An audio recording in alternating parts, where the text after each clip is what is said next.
पलट के आऊँगा शाखों पे खुशबू लेकर, पलट के आऊँगा शाखों में खुशबू लेकर, खिजा की जद हूँ मैं, मौसम ज़रा बदलने दो। 9 के 9 कल रात तक हमारे साथ बैठे थे, खाना खाया था, कई आश्वासन दिए थे और जिनमें से 3 आज हमारे साथ नाश्ता करके निकले थे। 25 वाली पार्टी 43 वाले के विरुद्ध उम्मीदवार खड़ा करती है। वो संदेश है कि हम बेशर्मी से वो करेंगे जो कानून में अनुमति जिसकी नहीं है। एक आश्वासन दे के मैं हिमाचल से जा रहा हूँ। चौथी बार के लिए मुझे उम्मीदवार बनाया। मैं तहे दिल से माननीय कांग्रेस अध्यक्ष, पूर्व कांग्रेस अध्यक्ष श्रीमती सोनिया गांधी, शीर्षस्थ नेतृत्व जो भी है, सबको धन्यवाद देना चाहता हूँ। दूसरी बात, मैं तहे दिल से माननीय मुख्यमंत्री को और हर एमएलए जो यहाँ बैठे हैं, जो आपको दिख रहे हैं, कुछ नहीं दिख रहे हैं, उनको जेन्युइन तहे दिल से धन्यवाद देना चाहता हूँ।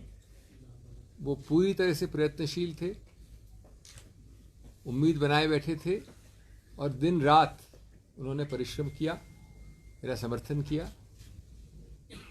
तीसरा, मैं उन 9 एमएलए को भी धन्यवाद देना चाहता हूँ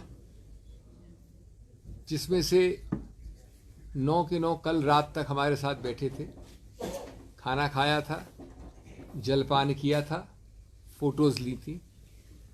उसके पहले जो बार बार हमसे मिले थे, मुझसे ही नहीं, मुख्यमंत्री जी से ही नहीं, लेकिन सब एमएलए से कई आश्वासन दिए थे और जिनमें से 3 आज हमारे साथ नाश्ता करके निकले थे। उनको भी मैं धन्यवाद देना चाहता हूँ क्योंकि उनसे हमको कुछ शिक्षा मिली है। कम से कम मुझे निजी रूप से शिक्षा मिली है, मनोवैज्ञानिक शिक्षा मिली है। मैं इस संदर्भ में एक विनम्रता से प्रश्न पूछना चाहता हूँ। नहीं, सबसे पहले उससे पहले मैं माननीय हर्ष महाजन जी को तहे दिल से धन्यवाद, तहे दिल से बधाई देना चाहता हूँ। वो जीते हैं और उनका हक बनता है बधाई प्रदान करने का। एक बात ज़रूर मैं कहूँगा, उनकी पार्टी को अपनी गिरेबान में देख के सोचें। जब भी कोई पार्टी 25 और 43 के आंकड़े या इक्वेशन में 25 वाली पार्टी 43 वाले के विरुद्ध उम्मीदवार खड़ा करती है, तो उसका सिर्फ एक और एक ही संदेश हो सकता है। और मैं हर्ष महाजन जी की बात नहीं कर रहा हूँ, मैं इस चुनाव की बात नहीं कर रहा हूँ, मैं एक सिद्धांत की बात कर रहा हूँ। वो संदेश है कि हम बेशर्मी से वो करेंगे जो कानून में अनुमति जिसकी नहीं है। अगर आप समझते हैं कि एक व्यक्ति या 2 व्यक्ति या 9 व्यक्ति अचानक एक नई नीति, एक नई सोच, एक नई आइडियोलॉजी के अंतर्गत कल रात के डिनर और आज सुबह के नाश्ते के बाद बदल गए हैं, तो मैं समझता हूँ कि हम सब, जो अंग्रेजी में कहावत है, एक फूल्स पैराडाइज में रहते हैं। ये बदलाव बहुत दुर्भाग्यपूर्ण है भारत के लिए और विशेष रूप से हिमाचल प्रदेश के लिए, जिसकी संस्कृति, जिसके पहाड़ी या नीचे रहने वाले लोग इस संस्कृति से अवगत नहीं थे कुछ समय पहले तक। अगर ये नए भारत, न्यू इंडिया की परिभाषा है, तो मैं तो पुराने भारत को ही पसंद करूँगा। हमने हारते हारते भी इतिहास बनाया है।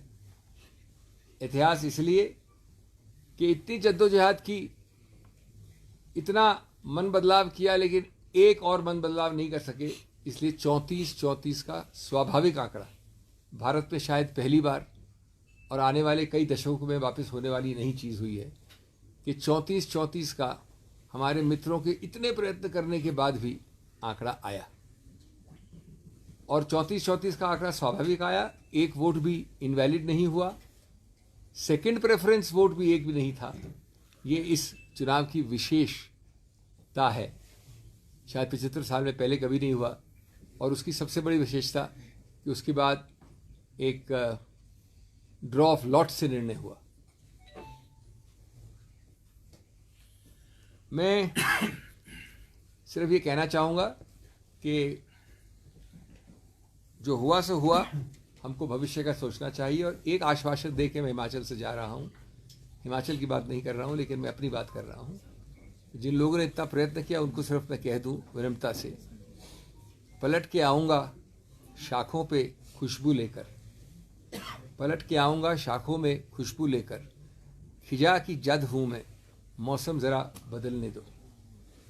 तो सबको वापस बहुत बहुत धन्यवाद।